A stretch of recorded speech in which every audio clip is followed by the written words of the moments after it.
All right. We have lesson 39 that gives us, counting this lesson, it gives us 11 more lessons, counting this one.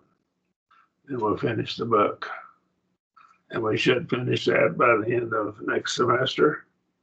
And I probably won't teach Greek again, okay, in our school. I might, but I probably won't be teaching it again. What are these? We have an example of the subjunctive mood in 2 Timothy 3:17. Pasographe theonoustos, hina, artios, he, hotu, theou, anthropos.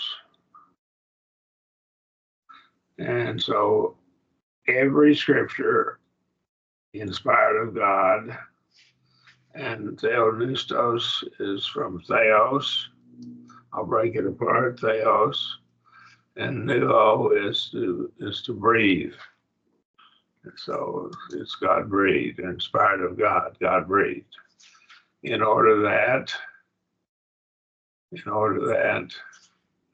and that's where Hina comes in, that the man of God may be complete. And here's your subjunctive mood right here, being verb.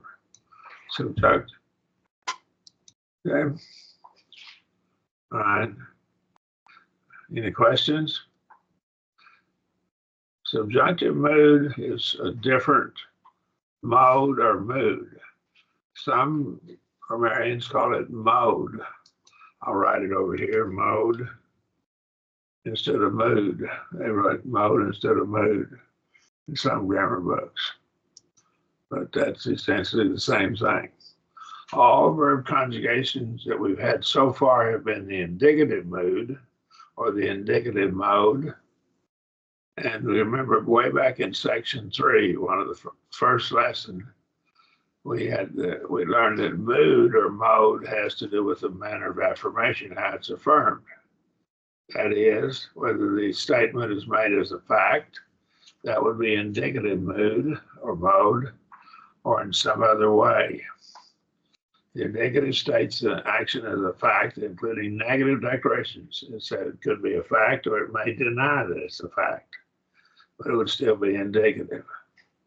The Greek has 3 other modes or moods, and besides the indicative, these would be, the first would be subjunctive, which we're going to study here, and the imperative, which is much like the English imperative. Subjunctive is a whole lot like the English subjunctive, and the operative, which English doesn't have. And so we'll be studying all 3 of these before we finish the book. The imperative is a commandment, or it could be an exhortation, okay? And the optative then is a wish or a desire. Optative is not very common in the New Testament, but it's there enough times. It's there enough times we need to learn it, but it's not major. Greek constructions, which use a subjunctive verb, usually state a thing as conditional, possibly but not accomplished. So it's something that's possible, but it's not necessarily accomplished, or something merely entertained as a thought. It may be a statement viewed emotionally as desired, doubted, or wished. And so we see this is when the subjunctive is going to be used. In English, subjunctive verbs are usually introduced by modal auxiliaries. And by those, we talk about the word should, would, were, as if I were to do it, I would be punished. As if I were, see, that's your were. I were to do it, I would be punished. So that's subjunctive. If hypothetical, suppose I were to do this, and I would be punished. So it's a modal. That's what I mean in English, should and would and were, or your modal. And so the tense is the subjunctive. Almost all your subjunctive mood verbs will be either present or aorist tense. Here's a perfect, and it's real rare, so we won't worry about it right now. I don't even think he has the perfect subjunctive in this book. I'll check it and make sure. If he doesn't, I will see if I can find all of the places where it's found and list them for you. I'll try to do that. Maybe it's the very last lesson. We may tack one lesson on the end of the book where I'll do some things like that. I will. One last lesson I'll add to the book. And I know one thing I'll cover, but it only takes about 15 minutes to cover it. So if I can do a catch-all and put this in there too. The tenses then would be mostly a present or aorist. The present would be durative or linear or continuous action, and the aorist would be point action or punctiliar action. Now it's viewing the action as punctiliar or point, not necessarily that it is point. We could say a man lived, and we could just put it up in the aorist tense. Now, he doesn't just live for one moment in time. So it's how it's viewed. So this is how the action is viewed, as linear or point action or punctiliar. Remember that, and that's a key point. It's how it's viewed. Questions there? Okay. We go back to our common, our luo, which is the standard verb that they use for conjugation. We have active and passive forms, and there'll be a middle form. The middle and the passive will be the same.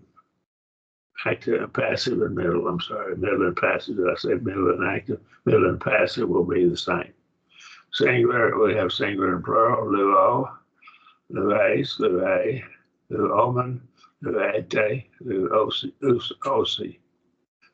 Now, I want you to notice here, notice luo. That's exactly the same in the first person singular as it is in indicative mood, isn't it? Notice that? So when you see luo, it could be subjunctive. We got to look at the context. That's always a contextual problem with that. Now, if you have any of the other numbers, a second person singular, third person singular, your first person, second, third, and third person plural, they have a different form. And the difference in them is the lengthening of the, and he'll take it down here. The endings are same as indicative mood or mode. Primary, active, and middle is endings. It's the first principal part. The identifying feature is a long connecting vowel. So they have a long connecting vowel. We had an omicron here in the indicative, and we have an omega, which is long. Omicron is short O, and then it's, so this is a long O. Ete, epsilon, tau, epsilon in the indicative, and the epsilon becomes an eta, which is a long E sound. And then usi, and the usi becomes the who becomes an omega, which is a long O. Okay? So O, ace, A, and so ace, the epsilon, the iota becomes an eta, and it's long, that's a long one, but the iota subscript tells you they dropped a letter out of it. Remember that. And the OHA, and so we have A, and the eta, epsilon, iota, and that would be indicative mood. And that becomes an eta, and then we drop, since we drop one of the letters, we have an iota subscript at the bottom. That makes sense? Any question there? Now see how that works. All right, this is your middle passive form over here. And in the present tense, notice which is present. Present tense, the middle and passive have the same form, okay? The oh my, and we would have had an oh my, omicron, and so that's the only difference. The omicron becomes an omega, which is long O. The A, okay, and that would become a long A, and the So with OA and then ometa, and so that's a long connecting vowel. So our connecting vowels become long. They become long. Instead of omega, it was omicron, it becomes an omega and so forth, all the way down. And so they become long connecting vowels here, here, and here. This connecting vowel and this here become long. Okay. Any questions? So they'll have the same form except for that. Okay. Now, let me point out here. Okay, we'll get into this. Other questions so far before we get into any further? All right. First singular is not distinguishable from the indicative except by context. And we'll see how we can know that pretty quickly. There's some key words that'll come into play. How do you translate the subjunctive? You got to get this down right here. This is important because you can get messed up on it. There is no particular way to translate it except by the context. How do we translate subjunctive? The answer is there is no translation apart from the constructions which demand its use from the context. For example, we have the word hina. Hina, with subjunctive expresses purpose. So this word with the subjunctive mood expresses purpose. Hina leves, in order that I may loose. And of course, leves is you may loose, not I. You may lose. It's second person singular. In order that you may lose, right? Or you might lose, or okay, might or may. Say it anyway. Anybody got a question there? Okay. Did Russell pop in? No, sir. Okay, well, I heard someone's microphone there. I just wondered. Okay. So basically, by itself, the word translated means nothing. It has to have the right construction to mean it's subjunctive. Yes, to explain it in the subjunctive. It's just sitting there and it's waiting on some other word to help it get its full meaning. Gotcha. Okay. The subjunctive must be learned from the construction. We'll see our constructions here. And we'll have some constructions down here. Now, in the present subjunctive of a being verb is used quite a lot with it. There's always a, if you go back up here, if we could see these up here, we could drop the stem off and you'll have it always a. Drop the lu off and you have it. So have always a. Of course, we do have diacritical markings on because we've dropped off some letters and so forth. And then omen, ate, OC, and that would be your endings here. Drop the lu off the last four letters, last three here, last three here. There's some extra critical markings. That's omen. Oh, I'm sorry, sir. Go ahead. That's the me verb. Okay, a verb.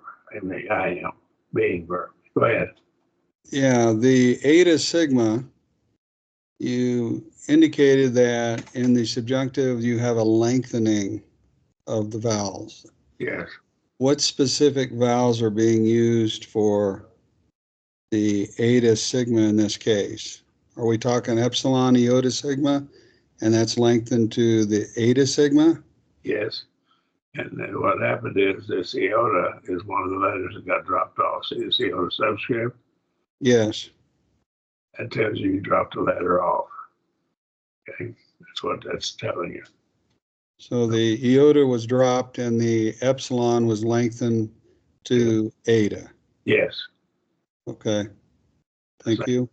Same thing happened here with the third person as well. Okay. Yes, sir. All right. So this is your being verb, me. And that's the being verb. You'll see those from time to time. They're fairly common. Subjunctive and independent and subordinate clauses. So you have independent clauses and subordinate clauses. The word subjunctive means joined together. Right? And junctions, you have something where things are joined. Junction of two highways, for example, in English. Joined together where the roads meet. Joined under, actually, what it means. Subjunctive. Subjunctive. Indicating that the mood is ordinarily used in subordinate rather than independent clauses. That's most of the time it's in subordinate clauses.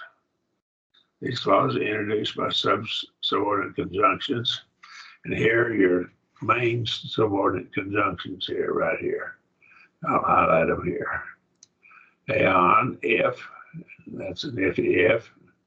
So it would not be introduced by epsilon iota. So it would not be introduced by this word for if, because this would be limited to the indicative mood. That makes sense? Question there. That's if with the diacritical marking, of course, on it. But it won't be with the subjunctive mood. It won't be used with the subjunctive mood. All right? All right, now, haos, and that's until, and make career until. So either of those words could be used with subjunctive mood. In order that, that's a purpose statement. Right? May is less or not. Ho, ion, host aeon, and it might be a host on. Host on, not here. Be host aeon. So it might be host, and then this would on. Okay? So I'll write it over here. I'll write it. It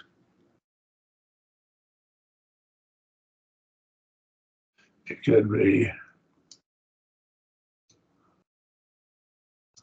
those host aeon with the rough rectangular markings in aeon, or just host on. Host on. As we see here, right there. Okay? So it could be either one of those. And So what does that mean? for now, What does that mean? that's Whoever.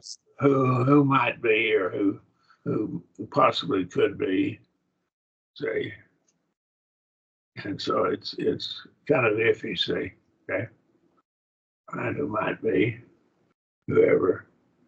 And then they have hotan, whenever. Hotan is whenever. And this is probably host and aeon, or on or aeon. It's probably, and so it's still the on. It's this on here, that last two letters are, and I've forgotten what this comes from here, okay? Whenever. All dependent and either contingent on indefinite ideas. I believe that comes from hota and on, and then they're combined together to hotan.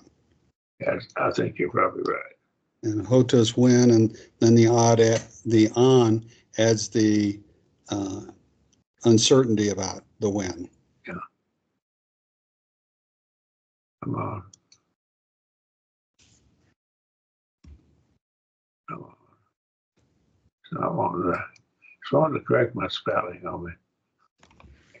Yeah, it would be omicron, tau, epsilon.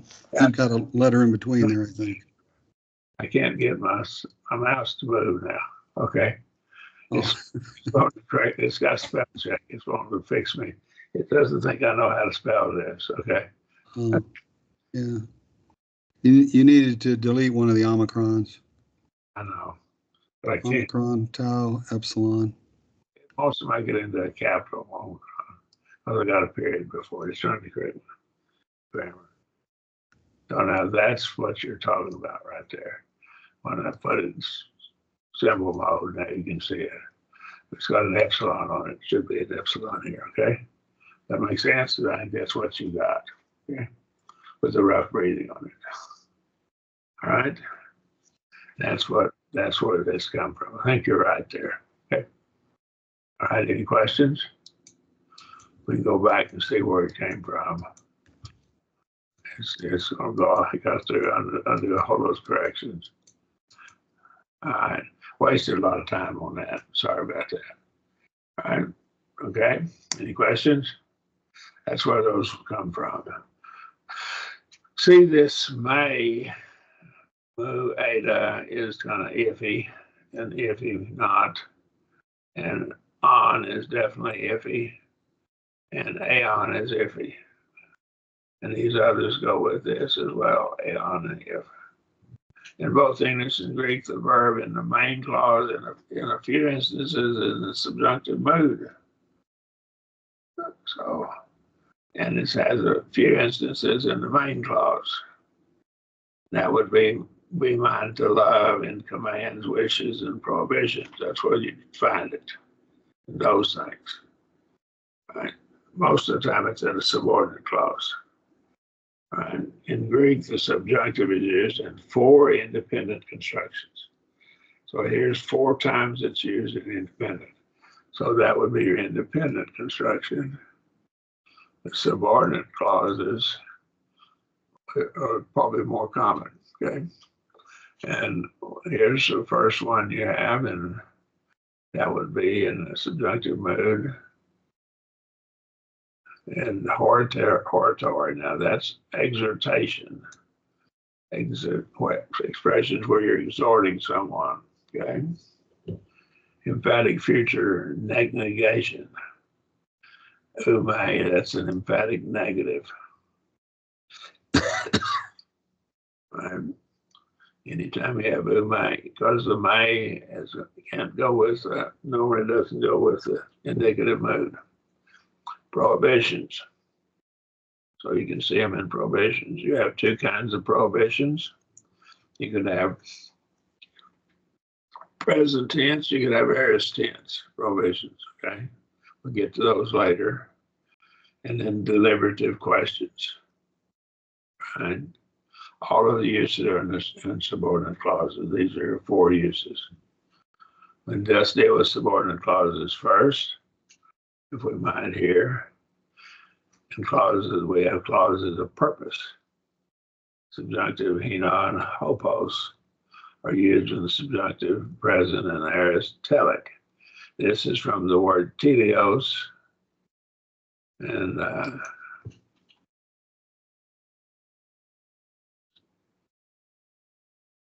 right there. Again, I won't have diacritical markings on it. And that's the word we find in 1 Corinthians 13, that which is perfect, translated perfect. And there's a form of that word from which is derived. It's just that word right there without the iota. Come on, yeah, right there. So it was that word. That's what telic, and that's your purpose. Purpose, indicating purpose. And then sense, the purpose sense, translated in order to that. So it's usually hina is in order to that. Tata, lego, hina, ego, sozo, humas. I say this, or this I say, more literally, in order that I, even I, might save you. Right? So right here, so that I might save you. Now, this looks like it's indicative mood, but this is first person, say. So the first person here could be indicative, or it could be subjunctive. And because of the hina, because we have the hina, we know it's subjunctive. That makes sense? That's a mark that tells us it's subjunctive. So this I say in order that I, even I, it's emphatic, ego, is emphatic, first person singular, that pronoun, personal pronoun. I, even I. The reason it's emphatic is sozo has ego, has the omega ending, which is I to begin also. So I to you, or the I, even I might save you. All right, any questions? Does that help? All right, I added this to it. This is in Mark 15:20. And so found another one down here, was from the text of the Bible. Ex agusen auton hina staurosen auton. And this is Mark 15:20. They lead him out in order that, and see your long connecting vowel here, omega. So that's subjunctive in order that they might crucify him to crucify. Right? So they have to, in order to crucify him, in order that they might crucify him. Right? And any questions? They might crucify him. Let's go back and look at it. Your form, Osen, and Osen, and there's a no on it, and that's just because it's a movable no. Okay, so that no will fool you if you're not careful. All right. Now we got to have the no there because we have a diphthong out here, so that's just a movable no right there. So ignore that, and you'll have that ending. All right, Mark 16:20. Questions? So again, hina is having a purpose. I know we have hopos can also indicate a purpose. Ho, kurios, I'll be stalking May, hopos on a blepses. And the Lord sent me. Now notice, why do we have two diacritical accent marks on this word? Help me out there, somebody. Just curious. I'll highlight the word that I'm talking about. So from meh. Yeah, it's enclitic. May is enclitic, so it loses that accent mark and it goes with the word before it. So when you pronounce them, you're supposed to pronounce them together. And I've noticed that both of you, Benjamin and James, are pronouncing them together. You've learned that right quick. So they would kind of butt up together. Right? Just be pronounced like they're one word. Right? So the Lord sent me in order that they might recover sight. And this is, notice Eta sigma ending. And let's go back up and look at it. And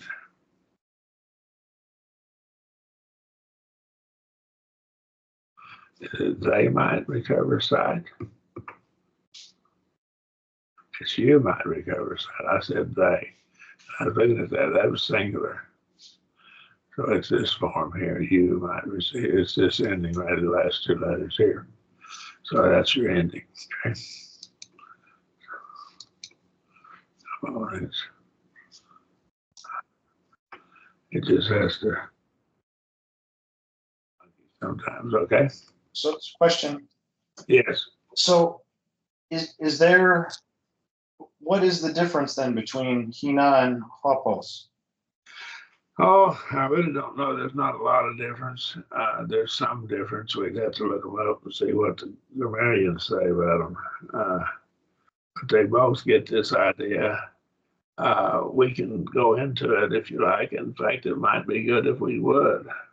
I could get out of this. Let me do that. And I'll get out of it. And we will. Okay. I also noticed that above heos and mekri are also described as until, and so there must be some shade of difference there as well. Yes. There's a difference in them too. And let me see. Okay.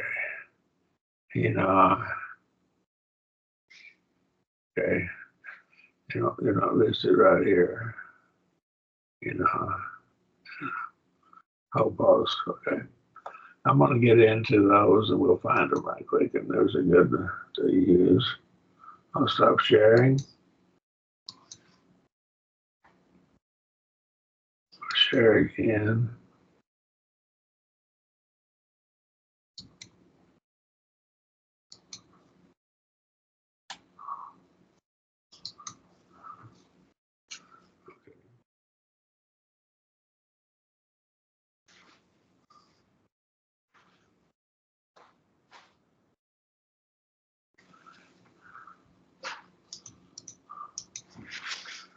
Can you see the file? Yes, sir.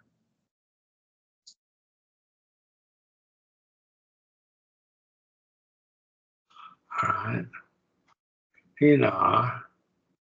And this is Thayer and Dane and Maddie. The most common, let's use Dane and Maddie right there. The most common occurrence is in purpose or final clause where it occurs regular subjunctive, being a few exceptions with the opposite. The full translation is in order that, but finally it's simply that most of the time. And this is to what place. Literally, it means to what place Enoch does. All right. And indicating that by the adverb, the transition is easy to middle direction, denoting purpose or end, to the intent, to the end at, to that place. Okay, hopos. Let's see what we have.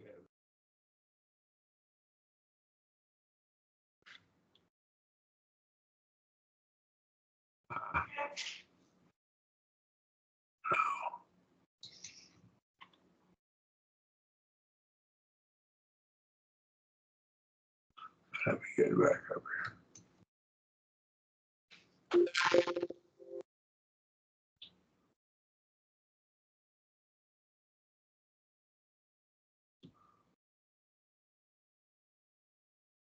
There we go.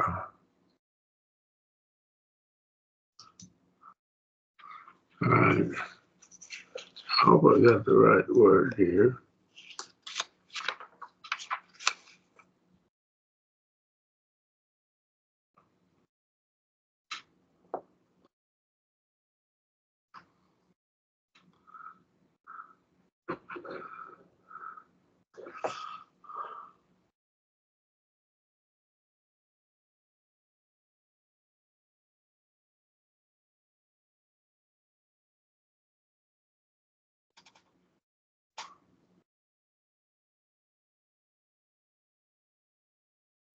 There it is.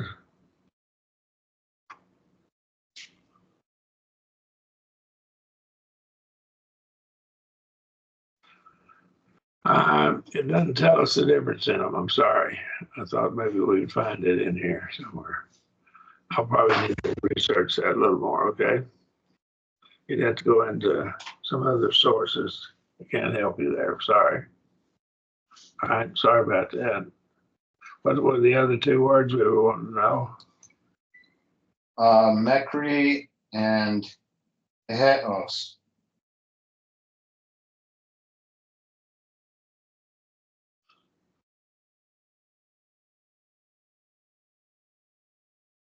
Mu, epsilon, chi, rho, iota.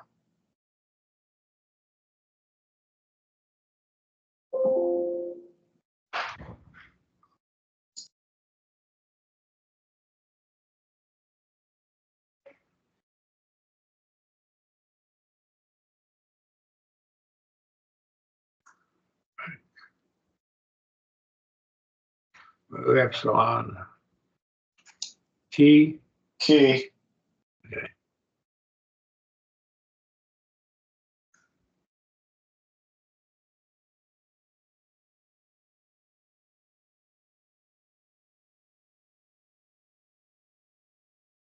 has the force of a preposition with the genitive.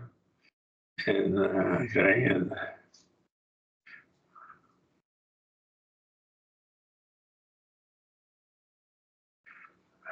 Macri is as far as, unto, or until. It has the force of a preposition with the genitive. Okay. What was the other word? House. Yeah, house. House. Again, I don't think he contrasts those two. Okay.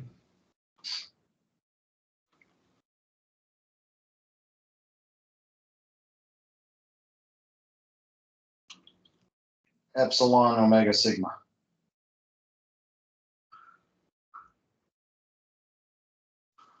Sorry, didn't mean to get us on a tangent. You can see how to use this thing. I just type in the name of the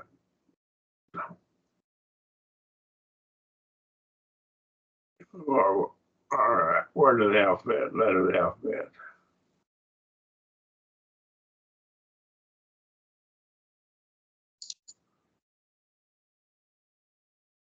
There's a lot of words begin with epsilon. So.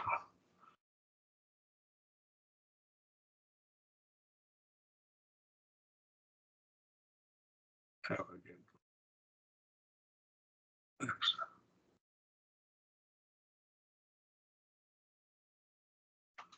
lot of words begin with U, don't they? EU. House.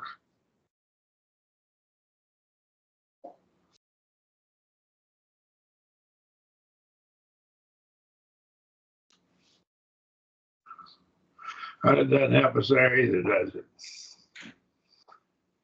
There is a difference, I'm sure. I'll just have to see if I can find the difference. And if I can find the difference, I'll type it into this file, okay? Because I need to know it and put it together with it, okay? Sorry about that. That might help some, but it's a starting point. What does that mean? It says in Greek writing from Homer? From Homer down. HOM is Homer down. Okay. You need to go back to it? Thank you. I appreciate it. Can you see it now? Yeah. Oh. Greek writing from Homer down. Greek writings from Homer down. Homer was a contemporary probably of King David, somewhere thereabouts, about that time frame. Okay. So it looks like it can mean as long as or while. Yeah. I've done some study on one of these words. It's a problem. And let me do this. I would go back to Robert's grammar.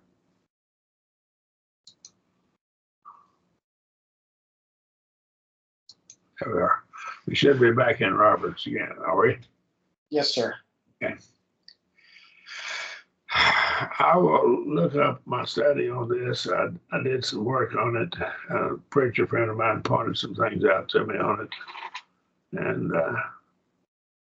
And so it's misused by some preachers. Okay, so he pointed this out to me. I'll try to get this information between now and next week. Okay. Would be good information. Okay, there's your italics. Purpose. And tata lego hina ego sozo humas. This I say in order that even I may save you. Okay, we've already done all these, haven't we? All right.